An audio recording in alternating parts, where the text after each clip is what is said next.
Welcome back sa ating channel kung saan tinatalakay natin ang pinakamainit at pinakamahalagang development sa global defense at AFP modernization. Sa gitna ng tumitinding tensyon sa pagitan ng Pilipinas at China, isang nakakagulat na balita ang lumabas kamakailan, may ilang Pilipino umano na nahuli at pinaghihinalaang sangkot sa espionage o paniniktik para sa China. At mas nakakagulat pa rito, ayon sa mga awtoridad, ang ilan sa kanila ay umamin na sa kanilang pagkakasangkot sa naturang operasyon. Ayon sa ulat ng National Security Council o NSC, 3 Pilipino ang nadetine dahil sa umano'y espionage activities na may koneksyon sa China. Sinabi ng NSC na ang mga individual na ito ay umamin sa kanilang partisipasyon sa espionage operations at kasalukuyang nakikipagtulungan sa mga awtoridad habang nagpapatuloy ang investigasyon. Pero ano nga ba ang ibig sabihin ng espionage? Paano nagiging target ang mga ordinaryong Pilipino para ma-recruit bilang spiya? At gaano kalaki ang posibleng epekto nito sa national security ng Pilipinas? Ito ang ating tatalakayin sa video na ito. Ano ang espionage? Sa simpleng paliwanag, ang espionage ay ang lihim na pangangalap ng sensitibong impormasyon, karaniwan ay military, political, o strategic information, para sa isang foreign government o organisasyon. Kadalasan, ang target ng espionage ay military installations, defense plans, government communications, technological secrets, strategic infrastructure. Kapag ang impormasyong ito ay napunta sa kamay ng ibang bansa, maaaring gamitin ito upang makakuha ng strategic advantage, lalo na kung may geopolitical tensions. At sa kaso ng Pilipinas, lalo itong nagiging sensitibo dahil sa patuloy na tensyon sa West Philippine Sea at sa lumalalim na strategic rivalry sa pagitan ng China at mga kaalyado ng Pilipinas. Ayon sa mga ulat, ang pagkakadiskubre sa espionage activity ay bahagi ng mas malawak na operasyon ng gobyerno upang bantayan ang mga posibleng foreign directed influence operations sa loob ng bansa. Sa pamamagitan ng tinatawag na Insider Threat Program, nagsagawa ng coordinated operation ang iba't ibang ahensya ng gobyerno. Layunin ng programang ito na protektahan ang mga sensitibong impormasyon ng bansa laban sa mga pagtatangkang makuha ng foreign intelligence networks. Sa operasyon na ito, natukoy ang 3 Pilipino na umano'y sangkot sa espionage activities.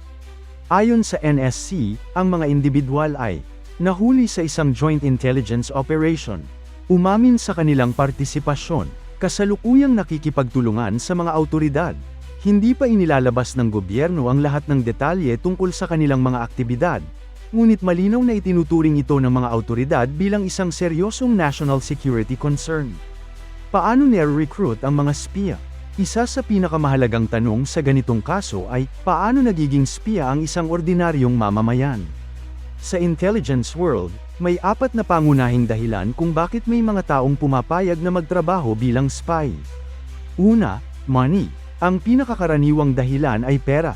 Ang isang intelligence network ay maaaring mag-alok ng malaking bayad kapalit ng impormasyon. Para sa ilan, lalo na kung may financial struggles, nagiging malaking tukso ito.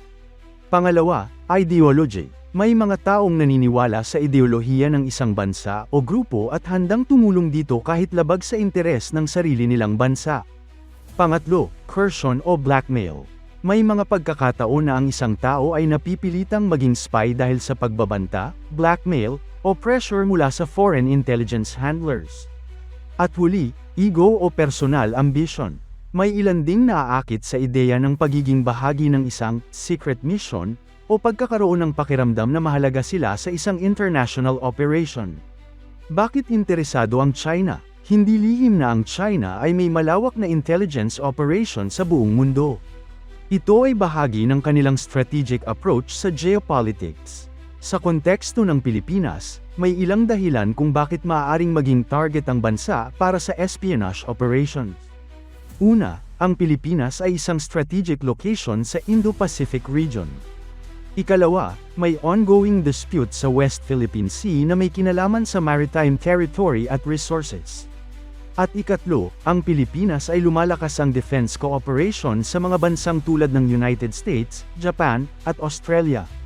Para sa anumang bansa na nais maintindihan ang galaw ng militar at strategic planning ng Pilipinas, mahalaga ang pagkakaroon ng impormasyon mula sa loob. Hindi rin ito ang unang pagkakataon na naging issue ang espionage na may koneksyon sa China sa Pilipinas. Noong mga nakaraang taon, naging kontrobersyal ang kaso ng ilang personalidad na pinaghinalaang may ugnayan sa foreign intelligence operations.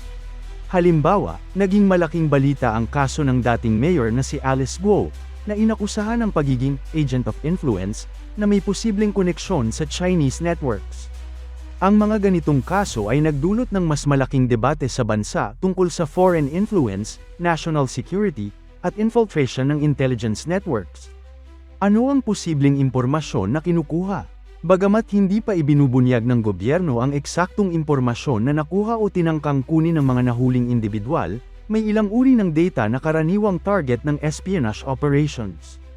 Kabilang dito ang military deployment plans, impormasyon tungkol sa mga base militar, defense procurement projects, maritime patrol activities, intelligence operations ng bansa. Kung makuha ng ibang bansa ang ganitong impormasyon, maaari nitong baguhin ang strategic balance sa isang rehiyon. Ano ang posibleng kaso na kakaharapin? Sa Pilipinas, ang espionage ay maaaring saklawin ng iba't ibang batas na may kinalaman sa national security at pagtataksil sa bansa. Kapag napatunayang may aktibong partisipasyon sa espionage para sa isang foreign power, maaaring humarap ang mga akusado sa mabibigat na parusa kabilang ang matagal na pagkakakulong. Gayunpaman, mahalagang tandaan na ang imbestigasyon ay patuloy pa at hindi pa inilalabas ang lahat ng detalye ng kaso. Ano ang ginagawa ng gobyerno? Ang gobyerno ng Pilipinas ay nagsasagawa ngayon ng mas mahigpit na monitoring laban sa espionage activities. Ang Insider Threat Program, na ginamit sa pagkakadiskubre ng kaso, ay isang sistema na naglalayong tuklasin ang mga posibleng insider na maaaring magkompromiso sa national security.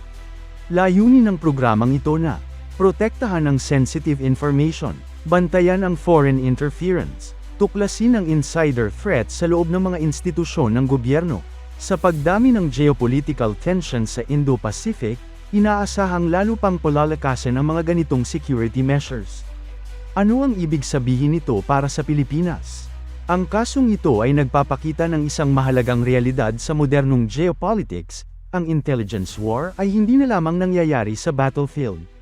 Sa halip, nangyayari ito sa cyberspace, intelligence networks, information gathering operations, at sa ganitong uri ng labanan, hindi lamang mga sundalo ang involved, minsan pati ordinaryong mamamayan ay nagiging bahagi ng mas malaking geopolitical struggle.